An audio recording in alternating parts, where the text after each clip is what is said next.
Making a brush in Photoshop. We're going to start out in Photoshop and we're going to make a brush. We'll go File, New, and we'll make this brush really small, 256 by 256. This is commonly known as a sketch brush. A sketch brush is something that you would use to lay down texture. So I'm going to grab a normal brush, something like this. I'm going to make it a little bit smaller. Going to lower the opacity down it, make a new layer, and then I'm just going to click a couple times to make these dots. And these dots are going to vary in opacity and size.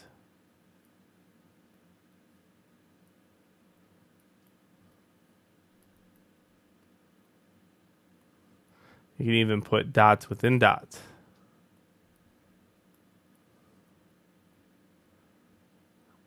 Once I have this done, I'm going to go to the marquee tool and hold shift, drag a box around it. This will ensure that it's squared.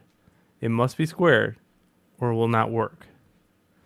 If I mess up, I can always drag the selection around and place it where I need it to go. Let's go to Edit and define brush preset. I'll call this dots 2. Or dot 2.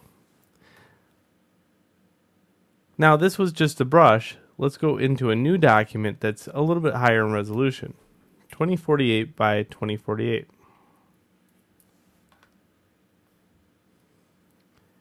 Then we're going to grab the brush, go over here, find the brush, which is number 108 now, and now you can see I can make these dots.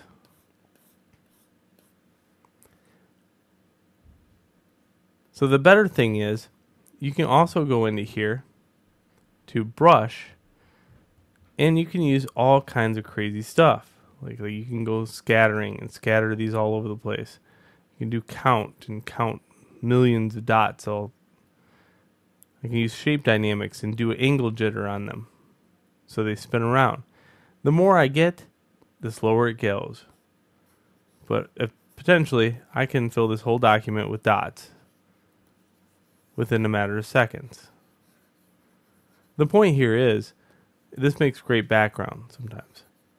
But also, it's very fast, only because I made the brush very small. But you can tell there's no detail here. This is just for putting in texture in places. I'm going to make a new layer and trash out this one. Let's go back. This time we're going to look at it a different way. Here's a picture off the internet. This is very high res. I'm going to copy it, open up a new document that's 2048 by 2048.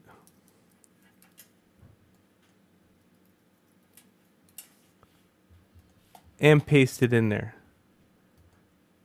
You can tell really how big the document really is from the internet. It's huge. So what I'm going to do is use the Move tool and show transformation controls to move and scale this into position to the center of the document.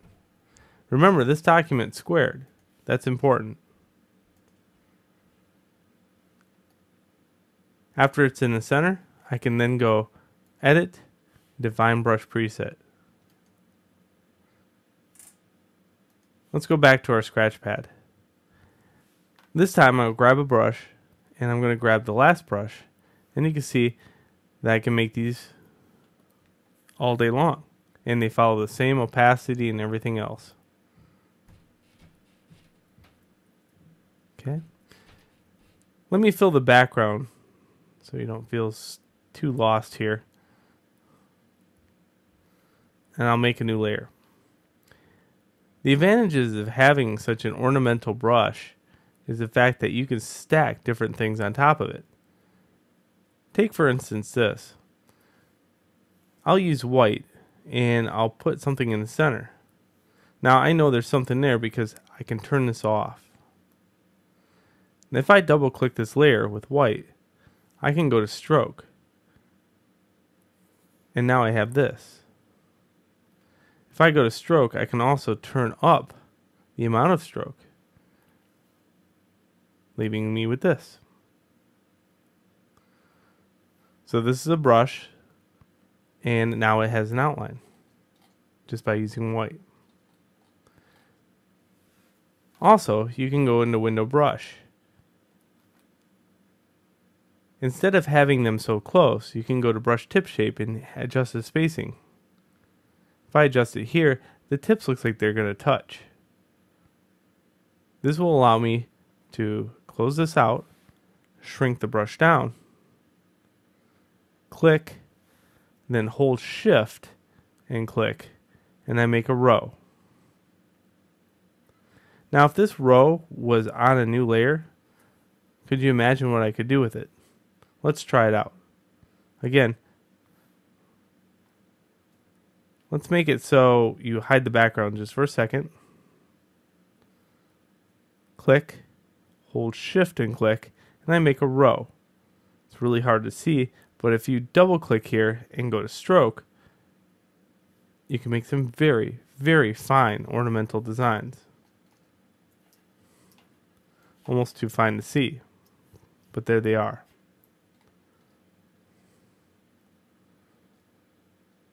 Alright, so that is the brush and how to make one. Enjoy.